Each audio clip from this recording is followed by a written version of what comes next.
우리가 믿는 하나님을 조물주라고 믿는다면,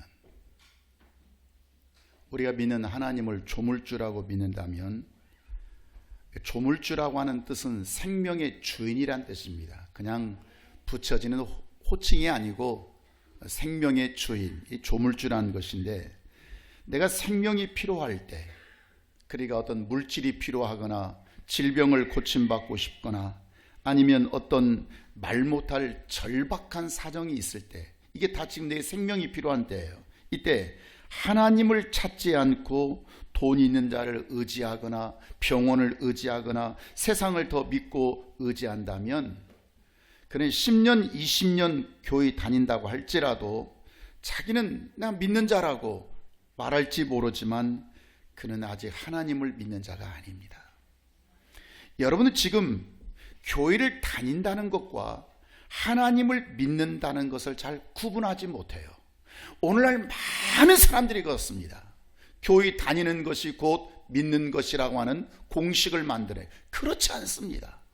교회를 다니는 건 다니는 거고요, 믿는 것은 또 다른 거예요. 이해하시길. 물론 교회 믿기 때문에 교회 다닐 수는 있어요. 그러나 다닌다는 것 때문에 믿는다고 하는 공식은 세워지지 않는다는 거예요. 하나님이 누구인지도 모르고 그냥 교회를 왔다 갔다 끌려 다니는 자가 아니라, 나는 하나님을 믿어야겠다, 내가 하나님을 믿고 난 살아야겠다, 난 살고 싶다, 이 작정하는 절대 이유가 뭐냐면, 하나님은 내게 생명 주시는 분이다, 이걸 하나님은 나에게 생명 주시는 분이라고 하는 것을 믿을 때 이것이 가능한 거예요. 내가 이것 때문에 속 썩고요, 저것 때문에 속 썩고, 그 많은 속 썩는 이유가 뭐냐면 생명이 없어서 그렇습니다. 내가 삶이 지치고 힘들고 고통스러운 이유가 뭐라고요? 생명이 없어서 그런 거예요. 생명만 있다면, 정말 생명만 있다면 우리는 고통스러울 필요가 없어요. 여러분, 물질 있는 자가 뭘 물질 때문에 힘이 들겠습니까? 건강 있는 자가 뭐 건강 때문에 힘이 들겠습니까? 없기 때문에 힘이 드는 거예요. 이 생명은 아무나 가지고 있는 것이 아니라 오직 한 분이신 하나님뿐이라고 하는 거, 하나님만이 가지고 있다고 하는 거, 이것을 깨닫고 믿는 순간부터 그걸 믿음이라고 말하는 거예요. 그걸 신앙이라고 말하는 거예요. 그러니까 전혀 이것을 깨닫지도 못하고 알지도 못하고 믿지도 않는 자가 내가 교회를 다니기 때문에 내가 믿는다, 이런 공식은 성립되지 않는다, 그 말이에요. 여러분, 돈이 없을 때 사람 찾아가서 온갖 치사한 꼴 다 보이면서 여러분 살려달라고 백날 해봐야 그 사람이 나한테 어떻게 합니까? 꺼들먹거리기나 더 합니까? 돈 없는 사람 찾아가서 돈 좀 빌려달라고 사정해봐야 미안해, 아이고 못 줘서 미안해, 여러분 그 소리밖에 더 듣겠어요? 우리는 교회를 몇 년 다녔느냐가 중요하지 않아요. 내가 뭐 우리 집안이 어떻고 우리 스펙이 어떻고 우리 뭐 3대째 집안이고 우리 뭐 선주에는 목사, 이런 게 중요한 것이 아니라 생명의 주인이신 하나님과 나와의 관계가 어떤 관계냐, 하나님과 나와의 관계가 어떤 관계냐, 이게 더 중요한 것입니다. 하나님과 나와의 관계가 멀고 먼 사이냐, 가까운 사이냐, 친밀한 사이냐, 써먹써먹한 사이냐, 이게 중요한 것이지, 뭐 네 집안이 어떻고 네가 뭐 몇 대째 예수를 믿고 우리 집안에 무슨 뭐 장로들이 몇 명이고 목사님, 이런 것이 중요하지 않는다는 말이에요. 그래서 우리의 믿음의 시작이 무엇이냐면, 하나님은 생명이시다, 하나님은 생명이시다, 우리를 죽이시는 분이 아니라 하나님은 살리시는 유일한 분이다, 나는 그 하나님을 믿는다. 이게 뭐라고요? 이걸 신앙이라고 얘기하는 거예요. 그러니까 내 발등에 불이 떨어져 있는 어떤 문제를 만났을 때 내가 하나님을 찾습니다. 하나님은 어디 계십니까? 했을 때 하나님이 나를 만나주셔야지, 하나님이 숨어버리 계신다면 여러분 나는 죽는 것입니다. 오늘 본문 창세기 22장이거든요. 자, 창세기 22장 여러분 1절부터 여러분 스토리를 뭐 여러분 교회 좀 다녔다면 모르는 사람이 한 사람도 없습니다. 자, 어느 날 하나님이 아브라함을 콜하십니다. 아브라함을 불러주시는 거예요. 아브라함아, 너 어디 있느냐? 이렇게 물어요. 지금 하나님께서 아브라함을 부르시는 이유가 뭐냐면, 내 아들, 내 사랑하는 독자 이삭을 모리아산에 가서 너 그를 번제물로 바쳐라. 독자.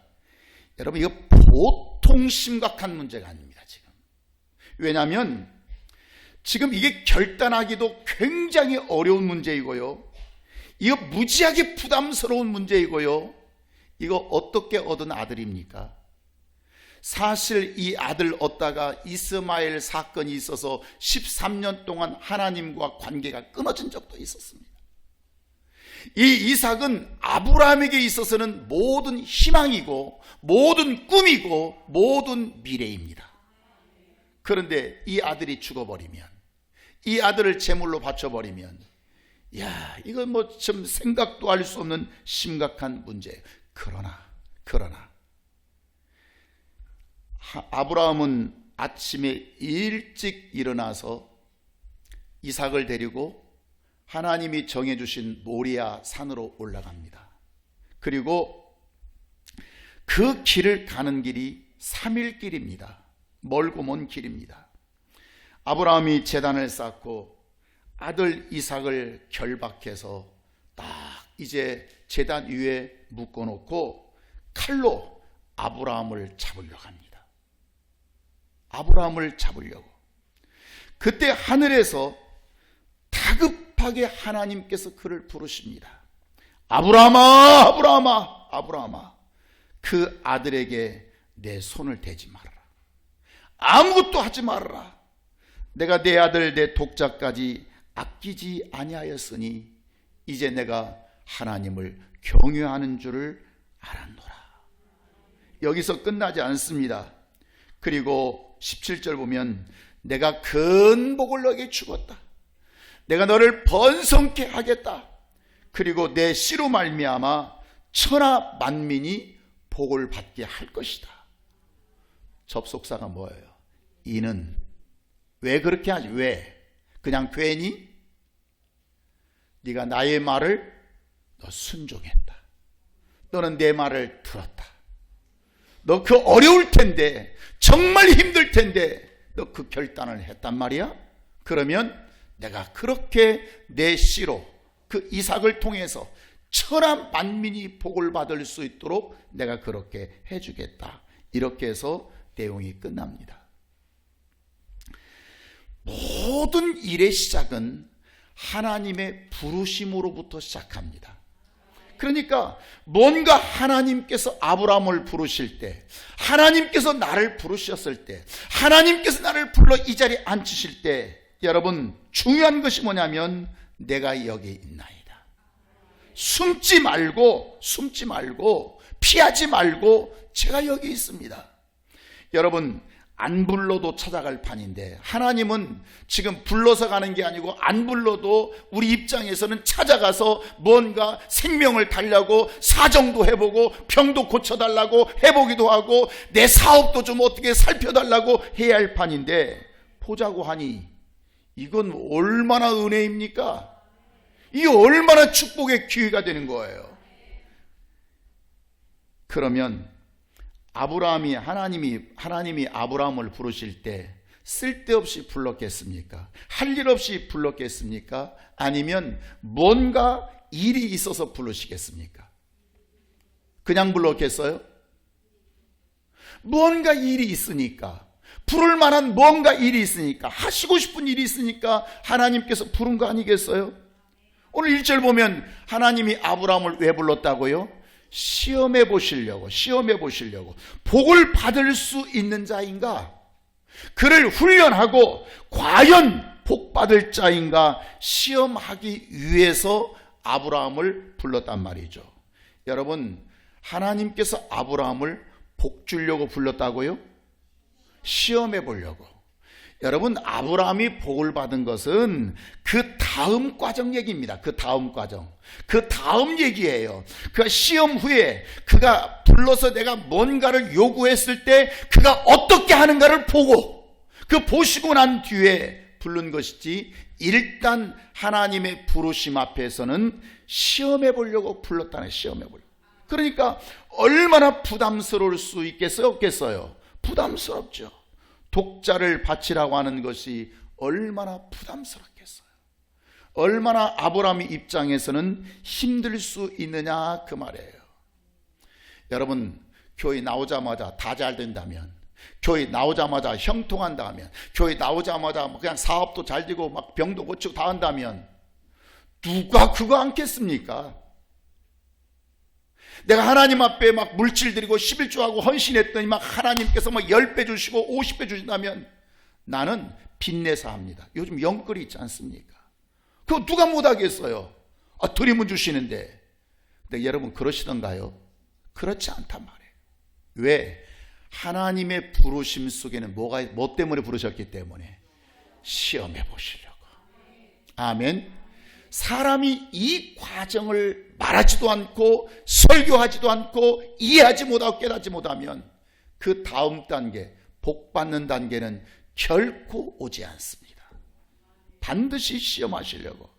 그래서 사람들은 어떤 부담스러운 요구를 받으면 그 부담스러운 요구 앞에서 피해버립니다. 숨어버립니다. 복을 주시려고 부르시는데도 그저 죽이려고 손에 입히려고 오라는 줄 알고 숨어버리거나 피해버리거나 어떤 사람은 교회 안 나와버립니다. 하나님이 아브라함을 부르실 때는 대단한 부담스러운 말을 하기 위해서 불렀지만 그것이 손에 입히려고 죽이려고 부른 게 아닙니다. 이때 아브라함은 어떤 액션을 취하죠? 숨지 않습니다. 피하지 않습니다. 뭐라고 얘기합니까? 제가 여기 있습니다. 제가 여기 있습니다. 아브라함아, 그 아이에게 손을 대지 말라. 그 아이에게 아무 일도 하지 마라. 내가 네 독자를 사랑하는, 정말 독자까지라도 아끼지 않고 사랑하였은즉 내가 네가 하나님을 경외하는 줄을 이제 알았다. 그리고 내가 큰 복을 네 씨에게 주고 크게 번성하게 하고 그 씨로 말미암아 천하 만민이 복을 받는 사람이 되게 하는 것은 네가 내 말을 지켰기 때문에, 네 말을 순종했기 때문에, 준행하였기 때문이라. 부르실 때는, 하나님이 우리를 부르실 때는 뭔가 주시고 싶어서 부르시기도 하고 요구하시는 것입니다. 빼앗아가고자 하는 목적이 없어요. 하나님이 우리에게 그렇게 중요한 물질을 빼앗아가고 싶은 마음이 전혀 없어요. 하나님은 물질 가지고 하실 일도 없어요. 하나님은 물질을 가지신 분인데 천하 만국을 가지신 분이 우리에게 뭘 부족해서 우리에게 뭘 요구하시겠어요? 요구하실 때는 주시고 싶은 거예요. 뭔가 부르실 때는 하시고 싶은 일이 있는 거예요. 자, 창세기 3장으로 가보겠습니다. 지금 창세기 22장에 아브라함 얘기를 드렸고요. 이제 3장으로 가보겠습니다. 자, 창세기 3장은 에덴 동산에서 아담과 하와가 선악과를 따먹습니다. 불순종합니다. 그래서 하나님께 죄를 범죄하여 지금 죄를 끌어안고 있을 때 하나님이 아담을 부르십니다. 지금 아브라함을 부를 때나 지금 아담을 부를 때나 지금 똑같이 하나님 부르시는 거예요. 3장 9절입니다. 아담아, 너 어디 있냐? 너 어디 있어? 지금 부르시니까 지금 하나님께서 아담을 부를 때는 아담을 죽이려고 불렀겠습니까? 살리려고 불렀겠습니까? 하나님은 하나님의 마음 속에는 여러분 꼭 기억하실 게 뭐냐면 죽이려는 마음이 없습니다. 죽이고 싶은 마음이 없습니다. 죽을 짓을 해도 어떻게 하면 좀 살려볼까? 어떻게 하면 좀 기회를 주셔보실까? 그렇게 해서 하나님은 부르시는 것이지 죽이려는 마음이 없어요. 근본적으로. 그러니까 지금 아담이 선악과를 따먹고 불순종하고 죽을 짓은 했지만 하나님이 부르실 때는 지금 죽이려고 부르신다고요? 살리려고 부르신다고요? 살리고 싶은 마음이 하나님의 마음이. 어떻게 하면 좀 살려볼까? 어떻게 하면 좀 살려볼 수 있을까? 그런데 아담을 좀 살려보려고 찾는데 그는 나오지 않습니다. 오히려 지금 어떻게 하죠? 부끄럽다고 내가 벗었으므로 숨어버립니다. 숨어버립니다. 여러분, 죄인의 공통점이 뭐냐면 숨는다고 하는 특성을 갖고 있습니다. 제가 목회를 하다 보면 교인들이 목회자를 피하는 자들이 있습니다. 당당히 서지 못하고 숨는 사람들이 있어요.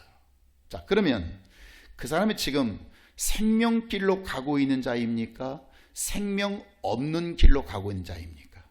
여러분 생각해 보세요. 아무것도 아닌 것 같지만 아니 뭐 그건 볼 수도 있고 안 볼 수 있고 뭐 그렇지 뭐. 아니요, 그렇지 않습니다. 결코 그렇지 않습니다. 자, 여러분 지금 예배드리는 많은 사람들이 예배를 드리고 계시는데 여러분 예배를 드리는 것도 자리가 참 중요합니다.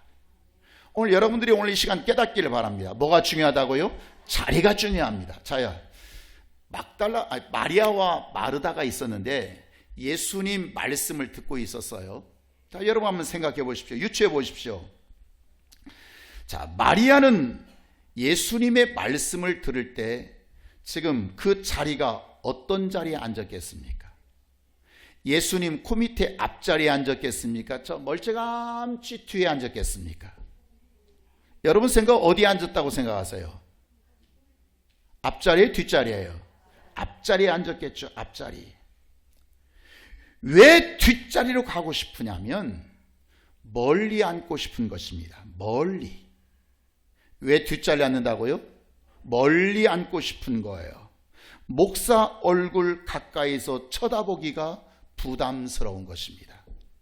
아이고, 이 말씀이라는 건 집중을 해야 되는데 집중한다는 건 뭐 잘 듣는다 그 뜻이 아니라 그 말씀을 드러내고 믿음으로 소화하고 그 말씀에 순종해야 되는데 그게 안 부담스러워요? 알고도 부담스러운지. 그러니까 멀찌감치 앉아가지고 멀리 그냥 집중되지 않도록 눈이 마주치지 않도록 그렇게 하고 싶은 것입니다. 생명 얻지 못할 자들의 전형적인 공통점이 뭐냐면 숨는 것입니다. 숨고 싶은 거예요. 아브람처럼 제가 여기 있습니다. 자기를 드러내지 못합니다. 자꾸 숨어서 피하고 싶은 거예요. 왜 그러냐? 이유가 있습니다.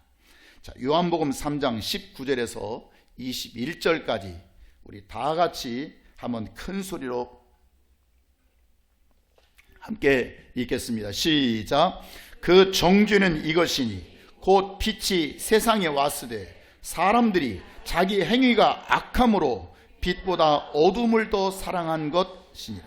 악을 행하는 자마다 빛을 미워하여 빛으로 오지 아니하나니 이는 그 행위가 드러날까 함이요 진리를 따른 자는 빛으로 오나니 이는 그 행위가 하나님 안에서 행한 것임을 나타내려 함이라.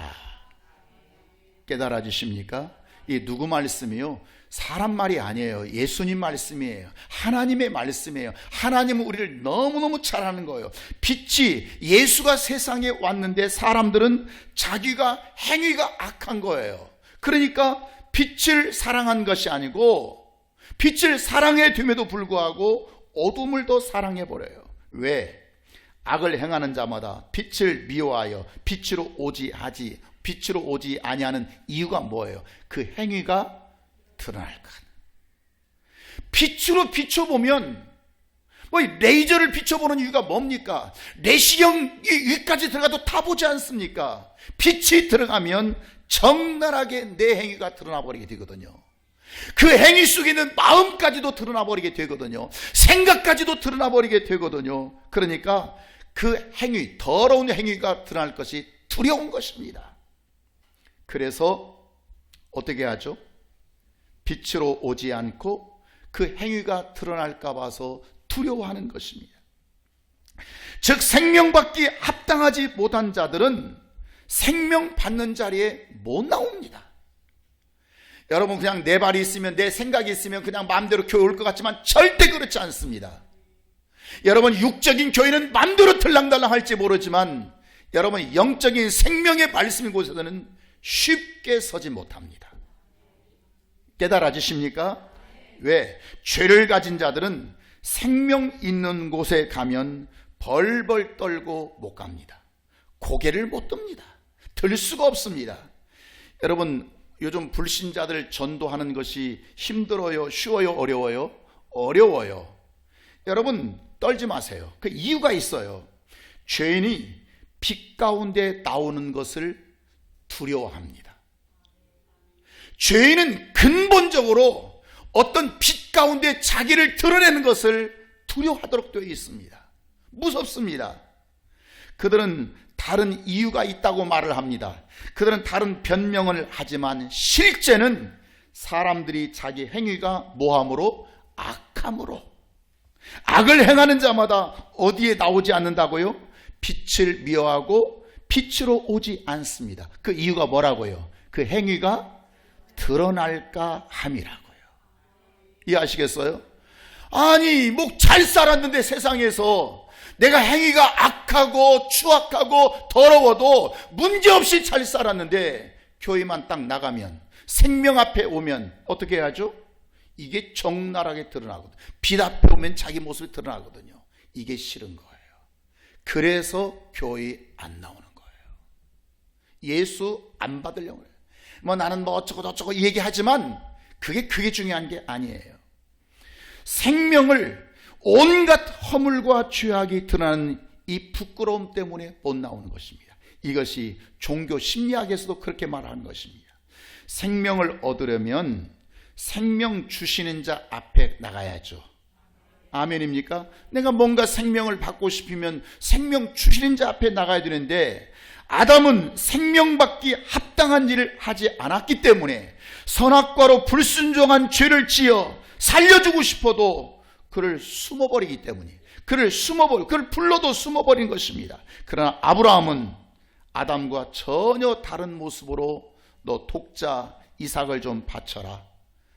참 아브라함이 듣기에는 대단히 부담스러운 요구를 할 때도, 예, 알겠습니다. 제가 여기 있습니다.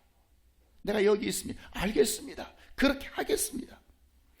목회를 하다 보면 성도들은 복받기를 굉장히 간절하게 사모합니다.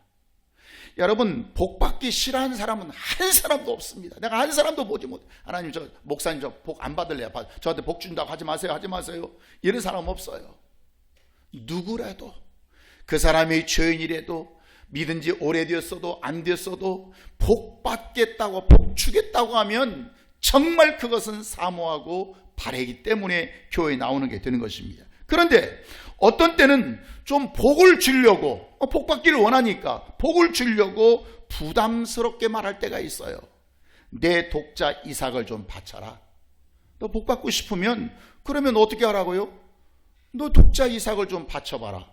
그러면 숨어버립니다. 그게 부담스러워서 교회에 안 나와버립니다. 고개를 회피해버립니다. 생명받기 합당하지 못한 자들의 공통된 특성이 뭐라고요? 숨는 거라, 숨는 거라. 자꾸 죄인은 자꾸 숨고 싶은 거예요.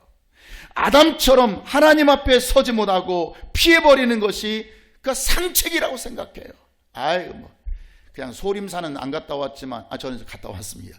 소림사에서 그냥 여러분, 그냥 주랭랑치는 게 도망가는 게 상책이라고요. 이길 수 없는 싸움이라고. 무조건 도망가는 게 이기는 겁니까? 여러분, 그러면 해결할 수가 없습니다. 하나님의 명령을 피해버린 자에게는 고통밖에 없다라고 하는 것을 보여준 자가 누구예요? 요나예요. 요나. 야, 너 다시스에, 너 니느웨 성에 가서 복음을 전하라. 그런데 싫은 거예요. 하나님의 명령을 피해버렸을 때 그에게 찾아온 건 뭐예요? 풍랑밖에 없는 거예요. 인생의 풍랑이고 깊은 한가운데에 빠져 죽는 것밖에 없는 거예요. 모든 배 안에 있는 재산, 내 재산뿐만 아니라 남의 재산까지 다 동떨어서 바다에 던져버리는 이런 경제적 손실을 만날 수밖에 없는 거예요.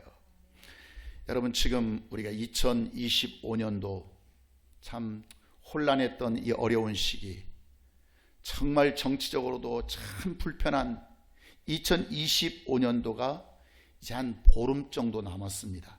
12월 달이면 한 보름 지나면 다 끝납니다. 그러면 2026년도 그야말로 대망의 새해라고 말하면서 새해가 온다.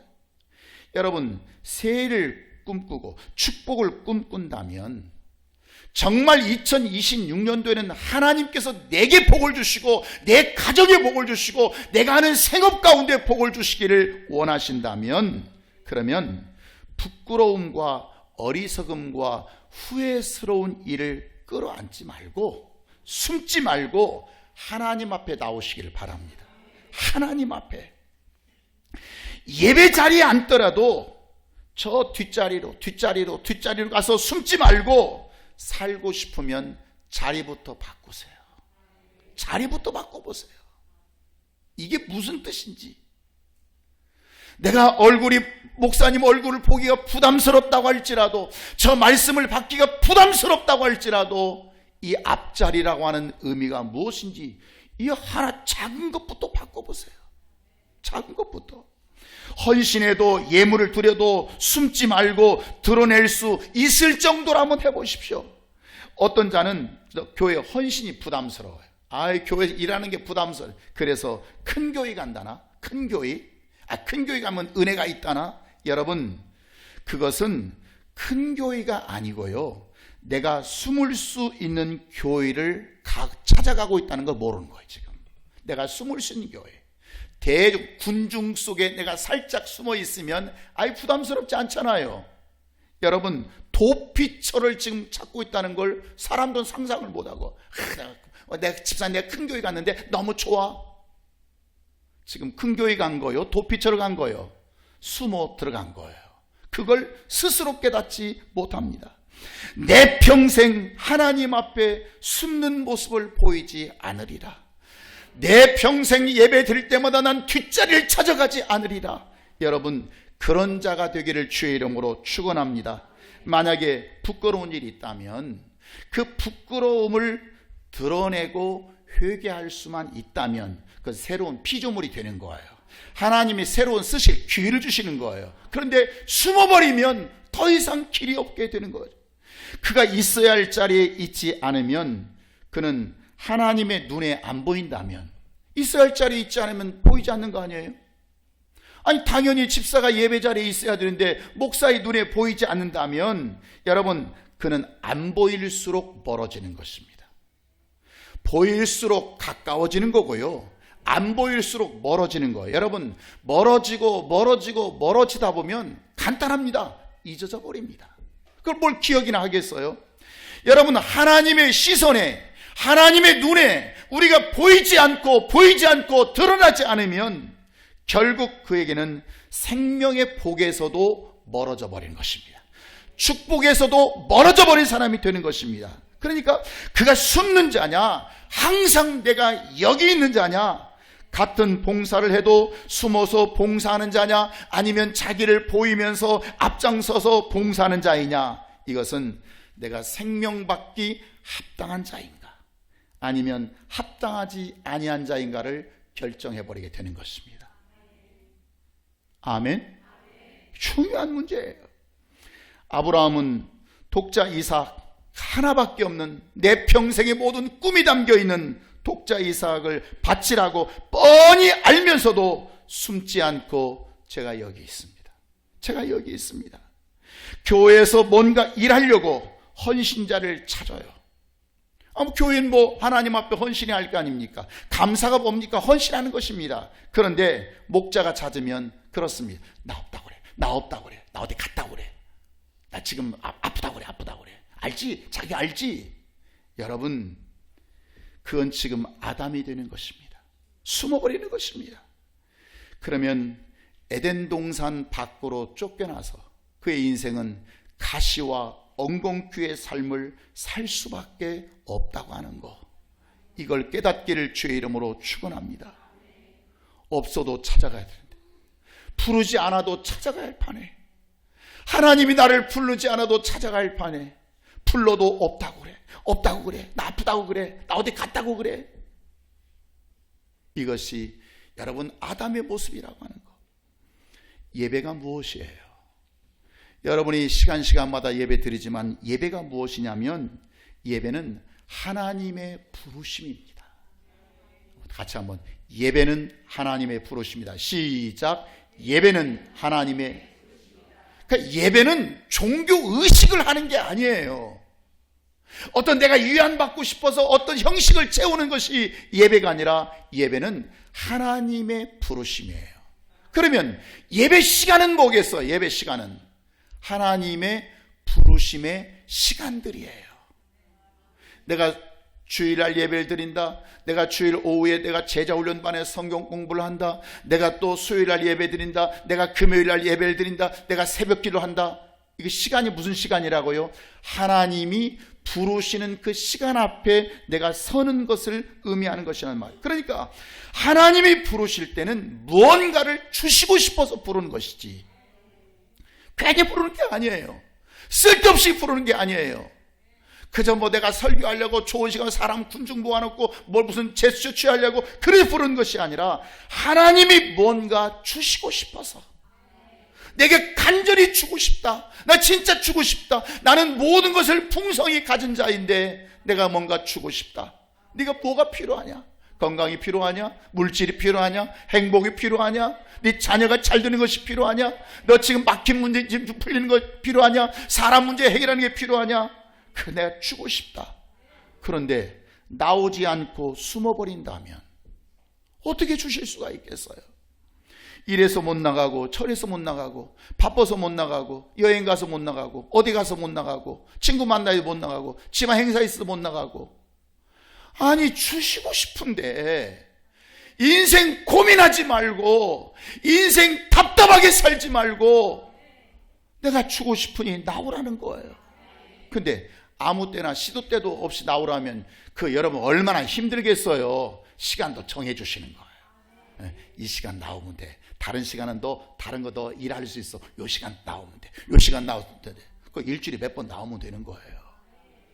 그 시간은 내게 주시고 싶은 시간. 그런데 숨어버리면 어떻게 줄 수 있겠냐 그 말이에요. 이렇게 숨는 자가 누구라고요? 자신이 아담이라고 하는 것을 전혀 생각하지 못해요. 창세기 3장에 있는 그냥 아담만 생각하지, 그게 내가 아담이었구나, 이걸 생각하지 못해요. 지금 내가 창세기 3장에 있는 사람인지, 내가 지금 창세기 22장에 있는 아브라함인지, 이것도 구분하지 못하고 신앙생활한다 그 말이에요. 여러분, 숨지 않는 신앙은 목회자에게 자꾸 드러내고 싶어 합니다. 떳떳하기 때문에 그렇습니다. 그러나 숨는 신앙은 자꾸 자신을 드러내지 않습니다. 감추고 싶은 거예요.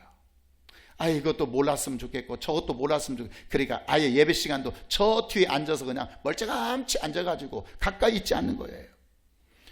요한일서 3장 14절에 그런 말씀을 해요. 형제를 사랑함으로 사망에서 생명으로 옮겨라. 사망의 자리에서 생명의 자리로 옮겨라. 어떤 자리에서요? 사람이 다 자리가 있습니다. 여러분, 자리라고 하는 게요, 무지하게 중요한 성경의 단어입니다. 자리, 공간. 자리가 뭐예요? 공간이에요. 공간. 어떤 사람이 내가 영적 훈련을 받아야겠다, 진짜 내가 막 기도도 막 하고 하나님 능력 받아가지고, 그래, 영적 훈련 받으려면 가장 악한 곳을 찾아가야 돼. 그래서 카바레 라이트 클럽인가? 하여튼 내 갔습니다. 불이 반짝반짝. 가서 막 술 먹고 막 난리가, 거기서 막 주여 여기서 이기게 해주세요. 되겠어요? 그 자리에서는 잘 안 됩니다. 이해하시겠어요? 이 공간이라고 하는 특성이에요. 내가 어떤 자리에 있느냐, 내가 지금 생명의 자리에 있느냐, 내가 사망의 자리에 있느냐. 살고 싶으면 사망의 자리에서, 자리가 무슨 뜻이라고요? 공간이라고요. 어떻게 하라고요? 생명의 자리, 생명의 공간으로 옮겨가라. 어떻게 함으로? 형제를 사랑함으로. 창세기 1장 1절을 지난주에도 말씀드렸습니다. 성경 시작이 태초에 하나님이 천지를 창조하시니라. 이게 첫마디 하나님이, 우리 피조물 사람에게 주시는 첫마디가 태초에 하나님이 천지를, 하늘과 땅을 지었다, 하늘과 땅을 지었다, 이거밖에 몰라요. 여러분, 지금 공간이 하나예요, 둘이에요? 자리가 하나예요, 둘이에요? 둘이에요.